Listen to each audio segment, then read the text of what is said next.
So ayan, good morning mga chong. Ayan, kakagaling lang natin mga chong sa laot mga chong. So nauwi tayo mga chong. 4 AM. So ito yung ating huli mga chong. Yan o. Yan. So meron tayong parrot fish, bubble fish, isang samaral, tsaka danggit mga chong. Tapos ito, bilaso mga chong. Ito yung masarap sa ito, San Morete mga chong. Solid. Tapos yan, tagbago. At yung bonlison mga chong. So yan yung ating huli mga chong. May pangbili na tayo na itong kape mga chong. Lapitan natin para mas maliwanag. Ayan o. Ayan, bonlison, tagbago mga chong. Yan, San Morete. Ito ay yan, naka-ice pa yun mga chong.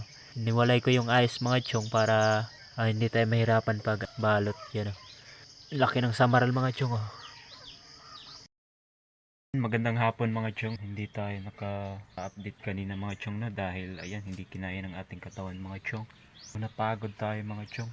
So yung nilako pala natin kanina mga chong ay naubos yun. So yung ating ulam pala ngayon ay ito mga chong. Yan. Initin to lang ito mga chong. Yan o. So yun mga chong, hindi pa din natin natapos yung ating kusina. Sa mga nagtatanong pala po mga chong kung bakit daw pinili ko to yung buhay sa probinsya, kasi graduate naman daw ako ng kolehiyo. Itong tumitrigger sa isipan ko mga chong, gaano man kalaki ang kita mo sa everyman kung madadapuan ka din ng sakit, ganun din mga chong, kasi lahat naman tayo mga chong hindi mababato dito sa lupa. Lahat naman tayo mga chong ay tatanda at kung sakaling magkasakit tayo, mamamatay tayo mga chong. So yung mga napundar natin mga bagay mga chong, so hindi natin yan mapapakinabangan. Sino ang makikinabang yan mga chong? So yung ating mga relatives or yung ating mga anak kung may anak tayo. So ito yung tumitrigger sa isipan ko mga chong. That's why I like province. Sariwa ang hangin mga chong, malayo sa pollution. Mas healthy mabuhay dito sa probinsya kaysa sa syudad. Then I experienced din sa urban mga chong when I was walking na nagta-jogging ako that time 4 AM. There's two people trying to kill me.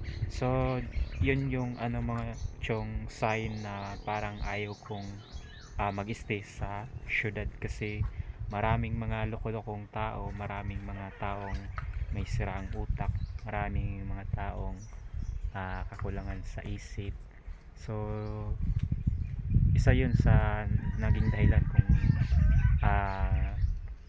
bakit ayaw kong mag-stay sa syudad mga chong.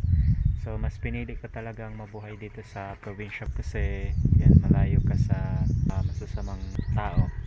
Kasi dito mga chong, yung mga tao dito ay very focusing sila sa kanilang trabaho, even malit ang kita mga chong, masaya din sila. Kasi ang portion nila mga chong ay for survival sa pang-araw-araw na pangangailangan mga chong.